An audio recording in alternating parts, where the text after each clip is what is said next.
apocalypse. When an entire people are destroyed or destroy themselves. The end of civilization. For us today, as we go about our daily lives, it's barely something we consider. We're so sure it couldn't happen to us. But for some civilizations, it already has.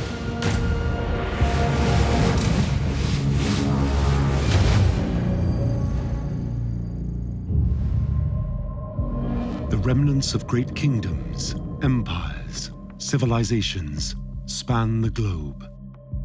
The old Egyptian kingdom, the Roman Empire, the Sumerians. Drought, conflict, collapse. We know the story of their rise and also their fall. But one of the greatest civilizations the world has ever seen still holds mysteries for archaeologists. The Maya civilization. For nearly 3,000 years, the Maya thrived in the rainforests of Central America. Their civilization evolved, not as a centralized empire, but a series of rival city-states, all with common languages, religion, and architecture. At its peak, in 500 CE, great stone cities covered the Yucatan Peninsula. Their heartland was in the southern lowlands of Guatemala. The Maya civilization just explodes. You have more buildings being made, the cities are getting larger, the art is getting more intricate. They have sport, they have stadia. They are able to make observations and chart perfectly the movement of the stars. They had developed an understanding of science and mathematics that far exceeded the Western world's at the time. Their astronomy and mathematics were incredible. They have one monument, and the entire back of it is covered with lithographs. It's a giant mathematical table, multiplying into the billions. At the heart of each Maya city was a divine king, a holy lord, who they believed could communicate with the ancestors and the gods, guaranteeing their people's survival. An offering of their own blood and the blood of others in the form of human sacrifice ensured this. The civilization reached a spectacular height. But by 900 CE, their great cities are abandoned, and the Maya people all but disappear. We ask the question, what happened to the Maya civilization?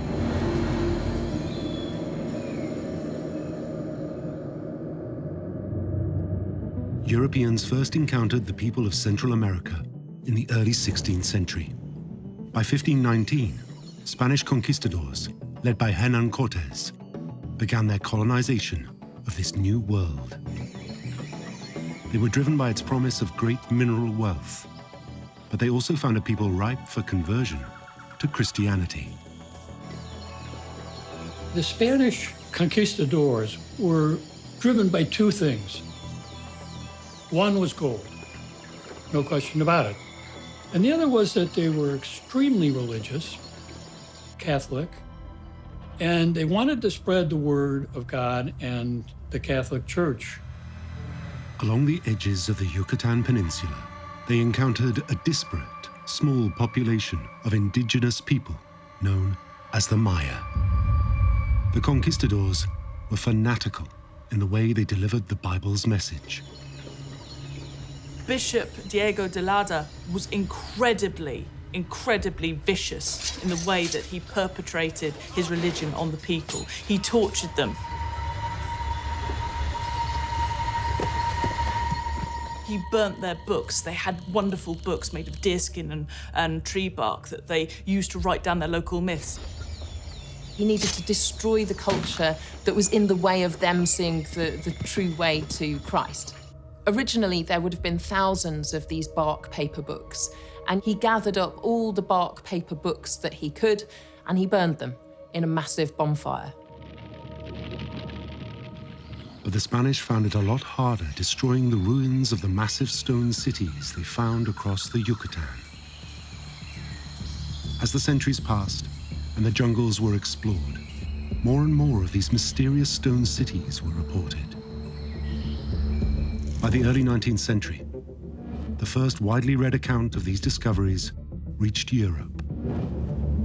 Spanish author Antonio del Rio's report creates a sensation. It describes abandoned cities, overgrown and hidden by vegetation throughout Central America. Among those who read it are the amateur archaeologists and explorers John Lloyd Stephens and Frederick Catherwood. They are mesmerized by stories of a lost world consumed by the rainforest. Who built these stone monuments, reclaimed by the jungle? Why were they abandoned? To the archaeological establishment, it seemed impossible that the indigenous people of the region, known as the Maya, could be responsible. The establishment at the time saw these pyramids, and they saw these things which looked a lot like hieroglyphs. And they thought, could this be made by the ancient Egyptians? Or maybe it was the Phoenicians. It couldn't have been the local people.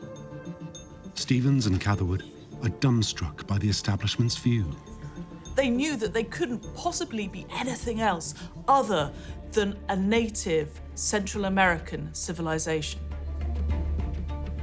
For them, it's clear these ruins are the remnants of an ancient Mesoamerican civilization. They set out to prove their theory. But why have they been left to the jungle? Could they find any evidence for why these cities had been abandoned? Stephens and Catherwood, armed only with a few descriptions, decide to go down and find these lost cities in the middle of the rainforest. Central America was in the midst of civil war. It was extremely dangerous. There was bandits. It was wild. Stephens and Catherwood were armed to the teeth. Their mission begins in Honduras, at the base of the Yucatan Peninsula. Each of them had 2 pistols, swords. I mean, they were prepared. This was dangerous ground. And they would soon discover just how dangerous a civil war could be for foreign travelers. They were a little bit naive in thinking, we'll just make our way through it and keep out of the way and just go about our business. But while sheltering in an abandoned church, drunken soldiers make it their business. They were taken hostage and held overnight under arrest in very dicey circumstances that they didn't know they were going to get out of. The following morning, the soldiers sober up, and Stephens and Catherwood are set free to continue on their journey. But now, their greatest threat isn't the Civil War, but the terrain of Central America. I don't know if you've seen the mountains in this region, but they are near cliffs. And these guys were trekking through the heat, the rain, the insects, the discomfort. But Stephens and Catherwood finally locate their first stone ruins near the Honduran town of Copan. The two waste no time. They employ local tribesmen to clear the dense vegetation. And as the forest is cut back, they realize their adventure was worth the hardship. The illustrations they had seen were nothing like what they found. It was electrifying. It took their breath away. They found monuments, pyramids, temples, and houses made of stone. It was a revelation. It was astounding. And as Stephens and Catherwood continue their journey, it becomes clear this first site isn't unique. Hidden beneath the rainforest, they uncover stone city after stone city. The scale of construction is breathtaking, and across the sites, they uncover intricate carvings, what looks to them like hieroglyphs. This is an entire civilization, all sharing common iconography. And not only that, they realise that none of this iconography is similar to anything they've seen before. Yes, it might be hieroglyphs, but it's not anything like, the Egyptian hieroglyphs. This is brand new, and this must come from the Mesoamericans themselves. They cut, climb, and scrape their way through nearly 5,000 kilometers of rainforest and uncover some of the greatest Maya cities ever built. From Copan and Palenque in the south, to Tulum, Uxmal, and Chichen Itza in the north of the Yucatan Peninsula.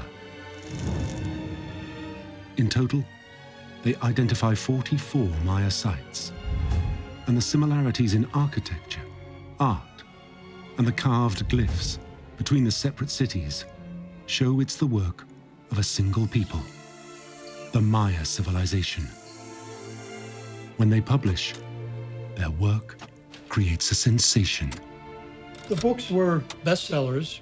Stevens is a brilliant author. And the illustrations, of course, just struck the popular mind. It was a sensation.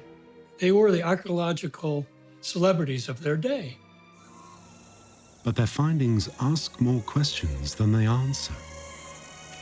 What had happened to these people? What could cause the collapse of an entire civilization? And when did it happen?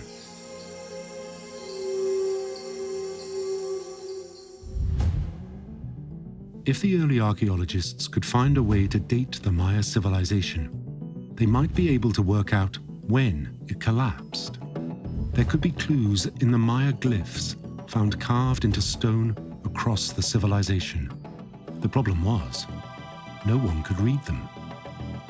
The task of decoding the glyphs is made even harder by the actions of fanatical Spanish conquistadors centuries earlier. Invaluable secrets to unlocking the Maya writing system went up in flames when their books were burnt. The early archaeologists trying to decode the Maya glyphs are forced to start from scratch. Almost. Some copies of their books did still survive. Could they help unlock the mystery of the glyphs?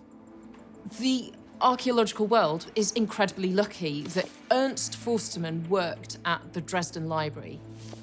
The Royal Dresden Library held one of only 4 Maya books that had been spared from the Spanish flames. It's known as the Dresden Codex. When Forstermann began work on the Dresden Codex, he was already building on the scholarship of others. They already knew that the Dresden Codex dealt with the Maya view of astronomy and their calendar. But just how? No one was sure. With much of their writing system indecipherable, decoding their calendar could be the crucial first step to understanding when the Maya lived and when they collapsed. Forstermann takes up the challenge. Forstermann worked out that some of the glyphs were representing numbers, and they weren't just mathematical counting, they were actually dates. As a mathematician, Forstermann realized that Maya dates were counted as just 5 numbers, separated by dots. Now, this measures really huge periods of time.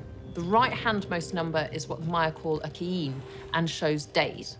The next one in is a winal, and that represents a period of 20 days.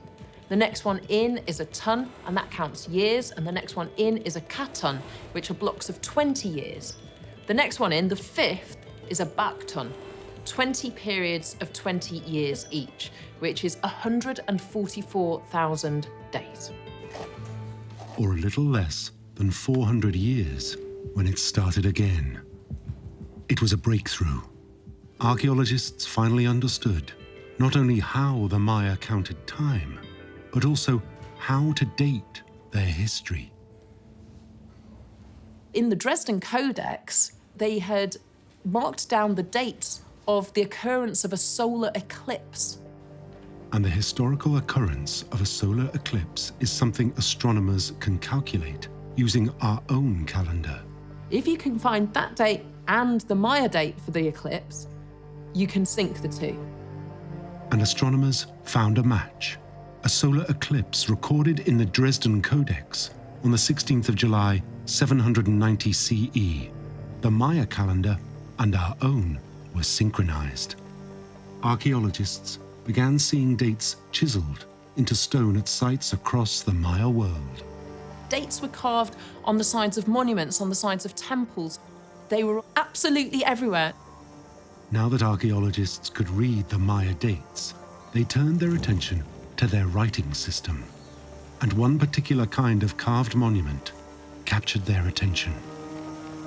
Archaeologists had long suspected that the stelae, the stone tablets that had been erected outside temples, represented some kind of history of gods or kings, some kind of important figures. Could the Maya have recorded any clues for what caused their demise? The problem was that although the Maya calendar had been decoded, this was only a small portion of their writing system. The vast majority of their glyphs still remained indecipherable. If they could just break this code, then they could understand so much about what the people who built these cities found so important that they'd carve it into stone. For over 100 years, archaeologists were trying to fully decipher the Maya glyphs. Over 800 individual glyphs were identified, and researchers suspected the writing system was logosyllabic, a mixture of logograms, where a symbol represents a separate word, and syllabograms, where each symbol represents spoken sounds and are combined to enunciate whole words. But with so many individual glyphs, the system was too complex. The Maya code remained indecipherable. Until, in the 1980s, 15-year-old David Stewart took up the challenge. After centuries of failure, what chance did a schoolboy have? As a child, he'd grown up exploring Mesoamerican ruins because his father worked for the National Geographic Society. And when new temple complexes were discovered, this kid, David, would sit down with his crayons and his sketchbook and draw the glyphs too. And it meant that he had as in-depth an understanding of the Maya writing systems as all the experts in the world did. But like the experts before him, Stewart couldn't get past the complexity of the language. With over 800 individual symbols, there were too many for each one to represent a spoken syllable. But the sheer number of glyphs gives the teenager a clue. David Stewart realised that the symbols didn't each represent a different syllable. There were multiple symbols that would represent the same syllable. There weren't 800 individual syllables in the Maya language, just variations for writing each one.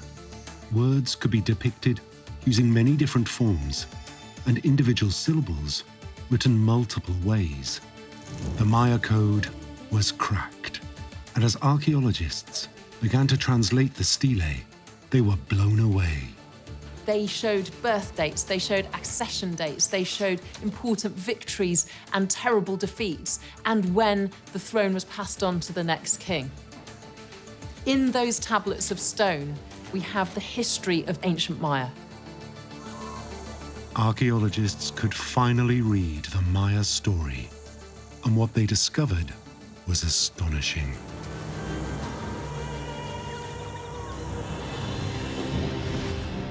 In the rainforests of Mexico, Guatemala, Belize, Honduras, and El Salvador, the Maya people thrived for nearly 3,000 years. As early as 2000 BCE, civilizations began to emerge in Central America.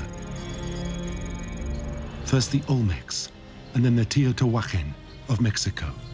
Their traditions shaped Maya culture. In roughly 250 CE, the Maya developed into the civilization we know today. Almost 1,000 years before the Aztecs further north in Mexico, and the great Inca Empire in South America. But it's from 500 CE, in the southern lowland region of Guatemala, that the Maya truly reached their stride.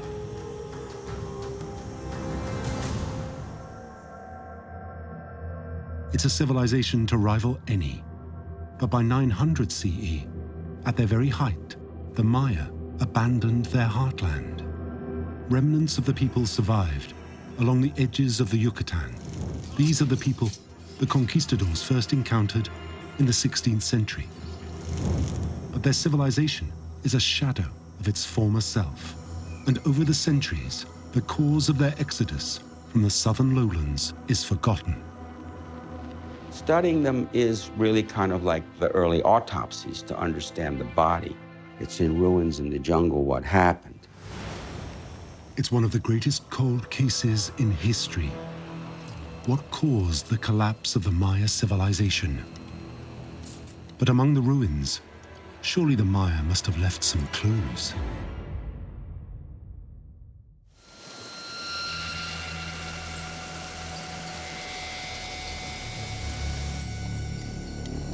Deep in the Guatemala rainforest, along the Pasión River, archaeologists uncover something disturbing. At Maya cities, all along this river, they find human bones. A vast majority of the samples showed evidence of a particular bone deformity, particularly in the skull, called porotic hyperostosis. What you end up with is skulls that kind of look like sponges, but they're thick, they're deformed. Deformities in the bones like this, it's clear these people were not healthy. As more deformed bones were discovered in adjacent towns, it became clear they were distributed along the Pasión River.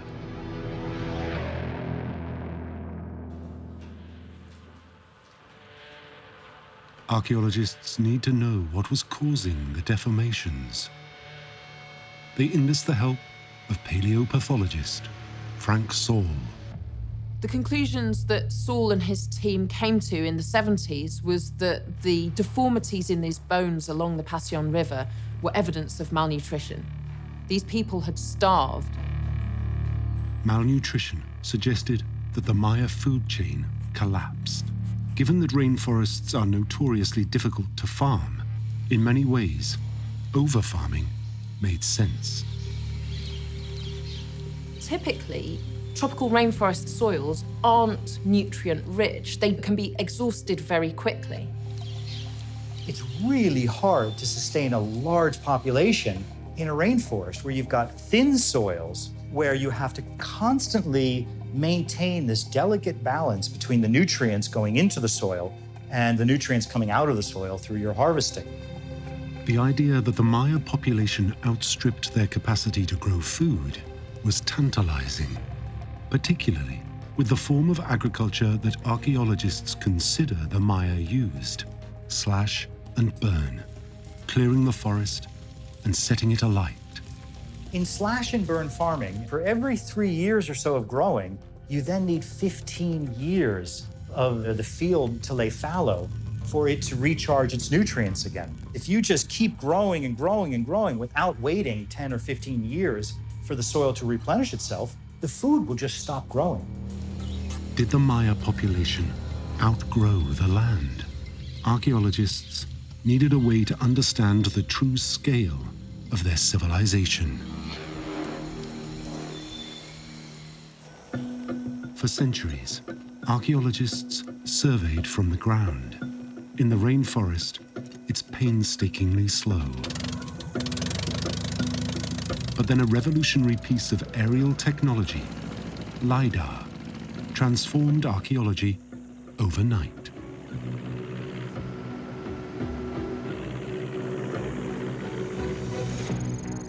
LiDAR sends down hundreds of thousands of laser beams to the surface of the Earth, and it measures the speed of the laser beam bouncing back and returning. And so by measuring the distance, You can calibrate those data points and build a 3D model of what the shape of the land surface is. The amazing thing about LiDAR is that the light ray will penetrate right to the surface, even through dense tree cover. So you can start to build an incredibly detailed picture of the land surface hidden deep under that vegetation. If you suddenly see a straight line, you know that probably that isn't Mother Nature, that's the hand of humans. You're looking for the things that stand out, the anomalies, and those are the points to investigate. And when LiDAR recorded the areas around known Maya sites, the results were astonishing. Out of nowhere, over 60,000 unknown Maya structures suddenly appeared. What the LiDAR revealed to us wasn't that the Mayans lived in little cities surrounded by jungle, but actually all of these cities were networked. This is massive infrastructure. This is one of the most significant civilizations that humanity has ever seen. Crucially, LiDAR revealed the true extent of the Maya world. Tikal is one of the greatest ancient Maya cities. It's been studied for more than 100 years by archaeologists, and to be honest, we thought we knew quite a lot. But then they sent up the LiDAR surveyors, and it was an absolute game changer. Scans of Tikal showed the city was 4 times larger than previously thought. LiDAR analysis has forced archaeologists to radically rethink the size of the Maya population. There was an estimate of about 5 million people, but the estimate has now been raised to about 15 million people. The Maya civilization at this time was one of the largest and most awe-inspiring on Earth. This forces us to go back and recalculate what's called landscape carrying capacity. How many people could a given landscape support? Surely, it would be impossible for the nutrient-poor rainforest soil to sustain that level of population. Did their agriculture simply give out on them? Just as archaeologists thought they had solved the mystery of the sudden Maya collapse, LiDAR analysis threw everything on its head.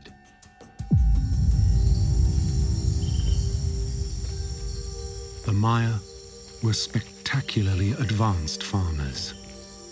They understood the limitations of agriculture in a rainforest and engineered the natural environment to maximize their farming yield. LiDAR techniques have forced us to re-evaluate the scale of Maya ambition in terms of engineering their environment. So much of the landscape was managed for agricultural output. They irrigated large raised and terraced fields so that they could retain as much of the soil as possible, preventing runoff from water, preventing erosion, helping that vegetative matter stay in the soil so that it maintains its ability to grow crops well. There are these areas that are swampy. In Spanish, the word is bajo, and in these swampy areas, you get a lot of vegetation that rots down very slowly and it stays that gloopy, thick, dark, rich organic matter. Now, yeah, it stinks. You don't necessarily want to fall in one, but if you dump that stuff onto your field, it's incredible fertilizer. These are farmers who understand their place in the system in order to maximize the agricultural output of these landscapes. The Maya were masters of farming in the typically difficult rainforest environment. Cultivating the land gave them a more dependable harvest and a food surplus. And this allowed the Maya culture to flourish, provided the climate remains stable. They had learned how to walk this tightrope. They had learned how to reach this delicate balance between not overexploiting, but exploiting enough to feed everybody. They were amazing experts at cultivating this rainforest. And there was something else missing, written evidence of famine. But did the Maya leave any clues for the cause of their collapse in their glyphs? Dr. Arthur Demarest's team excavate at Dos Pilas, a Maya ruin near the Passion River. At the site of Dos Pilas is a staircase, and it's absolutely covered in glyphs. And the story the glyphs tell is one of war. All out, bloody, vengeful war. Could this have been the war to end all wars? The glyphs offer a tantalizing breakthrough behind the Maya collapse. Could one Maya group have wiped all others out? But the translators have a problem. The glyphs seem incomplete. Part of the story is missing. The dig goes from bad to worse. Excavations at the site were halted because of the hurricane season. And the excavators got a call saying that there'd been great destruction and lots of damage at the site. But one of the things that happened was that it revealed more hieroglyphs on the Dos Pilas staircase. And this transformed everything. The hurricanes exposed 10 previously undiscovered stairs, covered in glyphs, the missing part of the story. The archaeologists could finally read the complete sequence. It was the history of Dos Pilas, and it was steeped in warfare.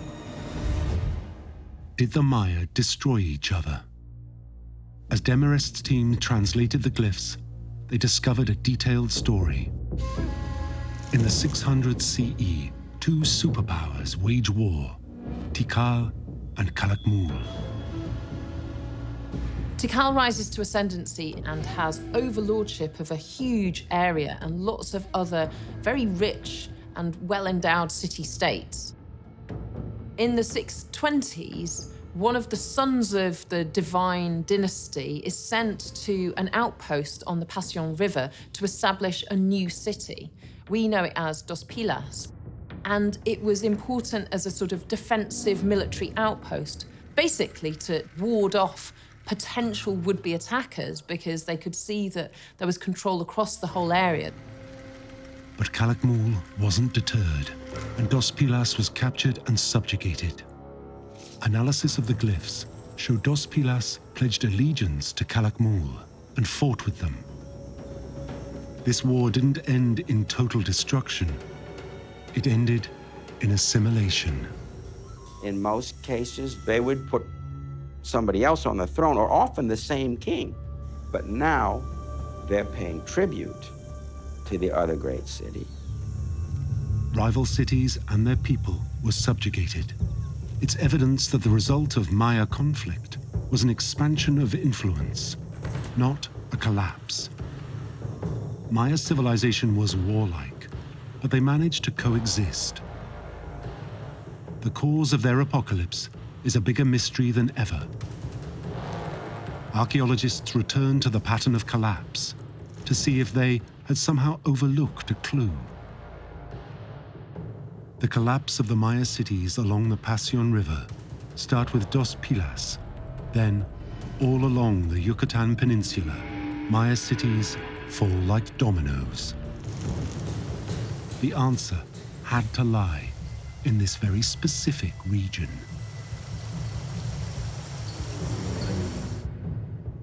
Dr. Demarest and his team are excavating at Conquen, a Maya township located where the Passion River meets Guatemala's volcanic mountains.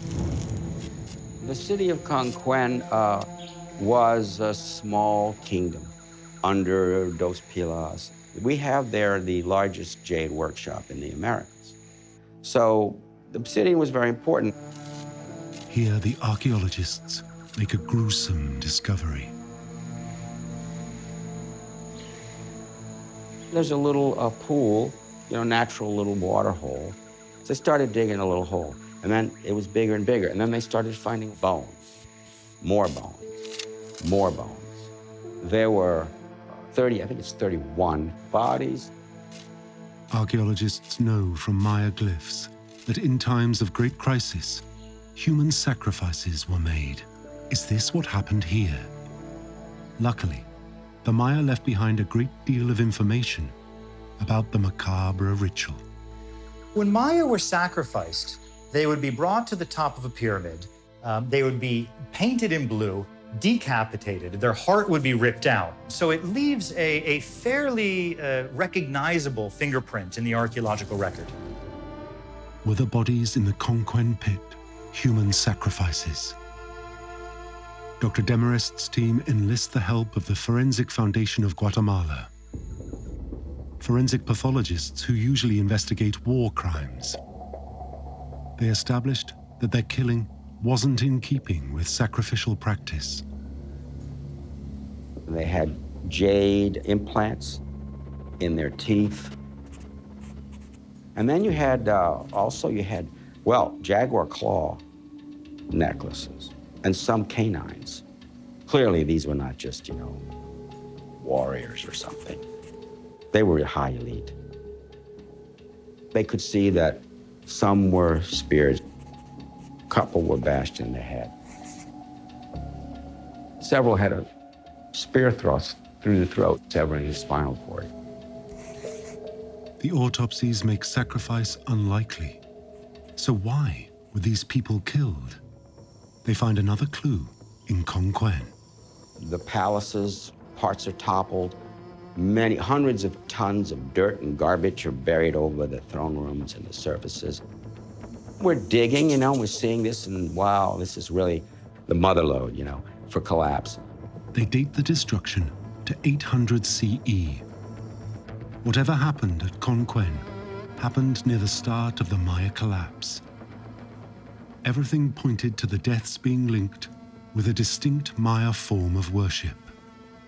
Could it offer clues for the cause of their collapse? There is almost nothing in the Maya culture which isn't a religious ceremony.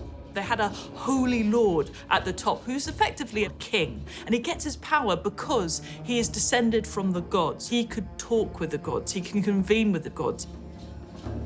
They had many, many different gods for different things. Corn god, a rain god. It was crucial for the Maya people, the common people, that the gods were placated. This meant life and death because the agricultural base of their society was very much dependent on rain. To appease the gods, the holy lords would honor them with an elaborate ceremony. They put on pageants before the people. They loved red, and they painted their pyramids and their temples in these vivid colors. The king would go up these giant stairways carrying 200 pounds of headdresses and jade. Jade was one of their most significant jewels. The very noble, the very religious, obviously the holy ruler would have had a lot of objects involving jade as a way to communicate with the gods. Once they had the attention of the gods, they opened up a unique line of communication. Blood was a way of communicating with the gods. The Holy Lord would cut part of his body, often his genitalia, and drain his blood. Pieces of paper or parchment would be used to soak up the blood. He would then burn that blood and inhale the smoke. Now, this was meant to conjure a sort of intermediary to the gods, a serpent, who would then go and talk to the gods on behalf of the holy ruler and his people. The visions would advise them on all aspects of Maya life, but crucially, when to plant and harvest their crops. And for the Maya, the city that pleased the gods best reaped the greatest rewards. You have this competition between the holy lords of one city and another. This is called status robbery, but also construction, pyramid building, and then you have to do it more, and rituals, they have to be bigger, which requires bigger and bigger stages. And there are many cities in the Maya, very intense competition. And there is evidence that in 796 CE, the Holy Lord of Conquen was riding high at the epicenter of Maya trade. In the Holy Lord's palace, Dr. Demarest's team have uncovered a sculpture. It shows the Holy Lord sitting astride a Maya water monster. This was symbolizing that he was the king of the river. The rainforest is hell to move through. Rivers were the big highways. The Passion River is the biggest river, and it flows from the volcanic mountains all the way through to Mexico. Jade was coming there. Jade was necessary for the kings. It's like very, very powerful, significant in terms of your social status. By 796, the Holy Lord and his elites had grown wealthy from the jade trade. But just 4 years later, the city was abandoned. It's a pattern repeated across the Maya civilization. A city reaches the height of power and then collapses. They returned to the 31 bodies thrown in the pit. Understanding why they were killed could be key, and one very striking feature provided a clue. The victims were buried still wearing their luxury items. These were the remains of the Holy Lord and his nobles. It seemed very strange to us, but it wasn't some angry, massacre. It's not invaders. It's not people from a distance. It's not war. If they were killed by invaders, their bodies would have been looted. The holy lords of Conquén were killed, and their shrines desecrated by their own people. But what triggered this sudden act of violence?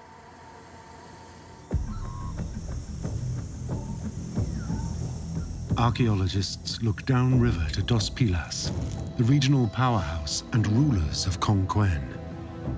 It's a very strange city because it was founded for war. But then when the wars were over, it became more controlling the trade route, the jade, but it ended up conquering much of the Passion River. The conquest didn't mean that they took over these cities in detail. It did mean they paid tribute, and it led to a period of great wealth in Dos Pilas.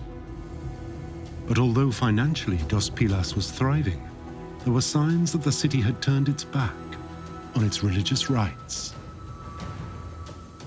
They were at their height in 760. In 761, they tore down a lot of their temples and palaces to build defensive walls. There was obviously a coming attack. But from who? Archaeologists look to vassal cities under the control of Dos Pilas.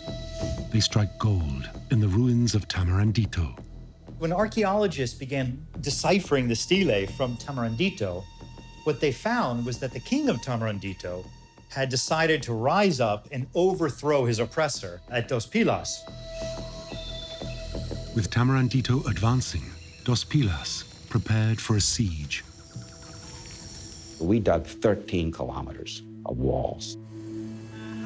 And we found right by where the wall was breached in the center part of the city, 13 decapitated adult male skulls, young adult warriors, in other words, in a pit there.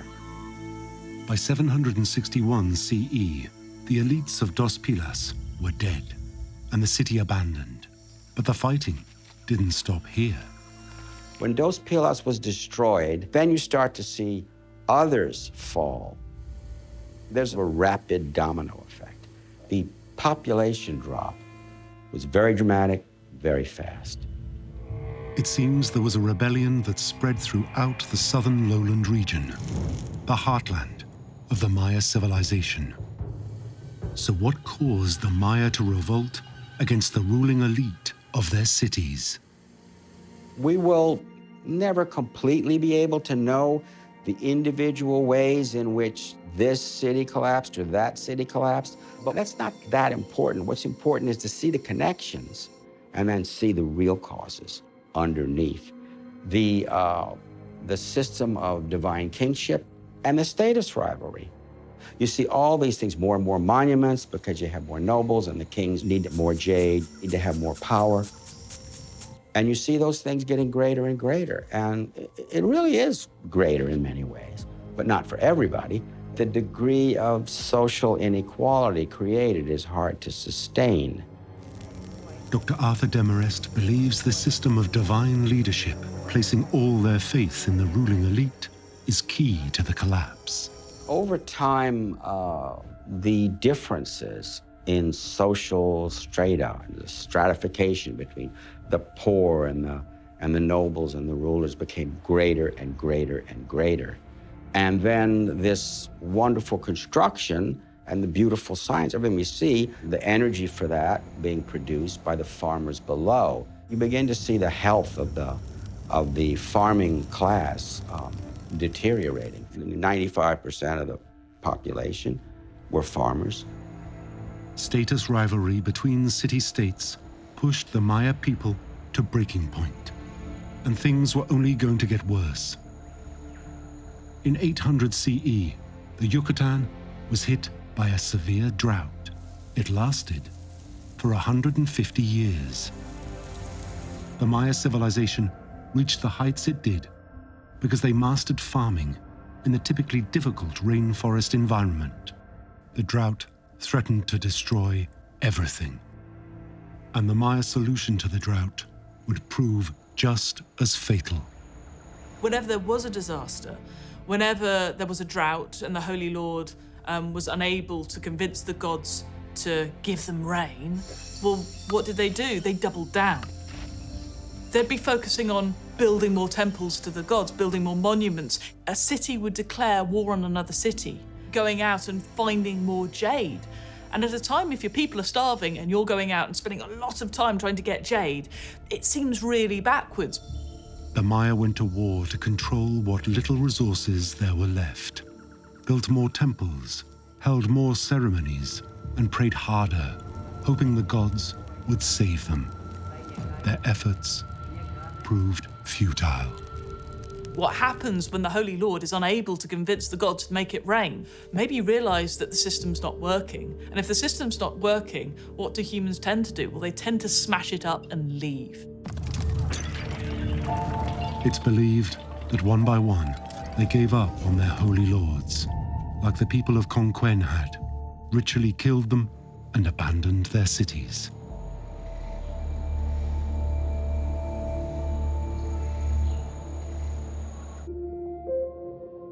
What happened to the Maya, compared to other civilizations, was severe. From its height, the Roman Empire took over 350 years to collapse. And their response to their problems are very different to the Mayas. The leaders of the Roman Empire were fundamentally incredibly pragmatic. Different versions of political leadership were trialled in order to prevent civil war from breaking out.